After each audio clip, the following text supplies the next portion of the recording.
Bismillahirrahmanirrahim. Saudara, akhir-akhir ini banyak orang berbicara tentang bid'ah. Bid'ah itu artinya mengada-ngada yang tidak ada di zaman Nabi, atau seringkali dikatakan yang tidak ada contohnya di zaman Nabi. Apakah boleh kita mengamalkan sesuatu ibadah, termasuk ibadah sosial, yang tidak ada contohnya di zaman Nabi? Ada dan boleh. Kita mengadakan halal bihalal, tidak ada di zaman Nabi halal bihalal. Boleh kita mengadakan halal, kita mengadakan halal bihalal. Boleh kita memperingati nuzulul Quran. Boleh kita mengadakan maulid Nabi. Boleh kita mengadakan tradisi keagamaan tahlil.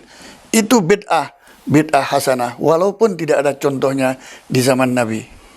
Karena banyak yang tidak ada contohnya di zaman Nabi yang tanpa kita sadari boleh loh diamalkan orang sekarang.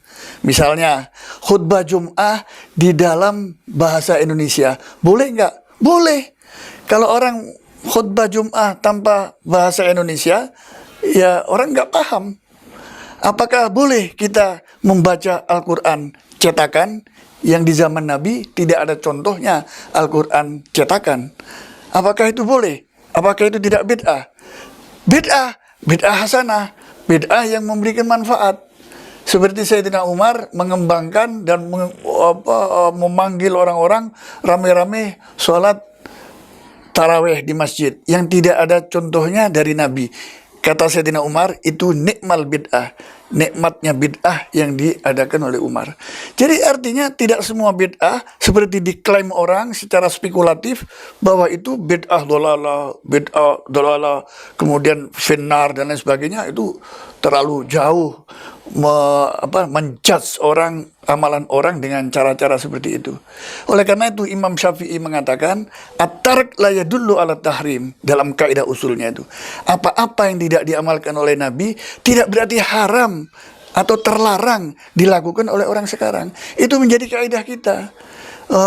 Pertimbangan-pertimbangan ulama atau ijtihad ulama ini harus jadi pertimbangan orang Islam sebagai pedoman, karena tidak semua itu dijelaskan oleh Al-Quran dan juga oleh Al-Sunnah, karena zaman dinamika sosial ini berkembang terus. Oleh karena itu tugas ulama, warasatul anbiya, ulama itu pewaris Nabi, memberikan ijtihad tentang amalan-amalan orang di belakangan hari. Dan ijtihad itu terus harus bergulir terus.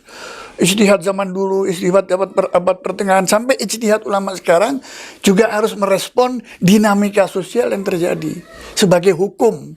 Jadi hukum, yang namanya hukum itu bukan hanya bersumber dari Al-Quran dan As-Sunnah saja, tapi bersumber juga dari fatwa-fatwa para ulama melalui ijtihad-ijtihad, termasuk ijtihad mutlak dari para imam mazhab itu. Jadi gak usah ragu-ragu kalau melakukan bid'ah yang tidak dicontohkan oleh zaman Nabi. Karena begitu banyak contoh-contohnya yang bisa kita ketengahkan yang tidak ada di zaman Nabi, boleh dilakukan oleh orang sekarang ini. Saya kira itu semoga bermanfaat.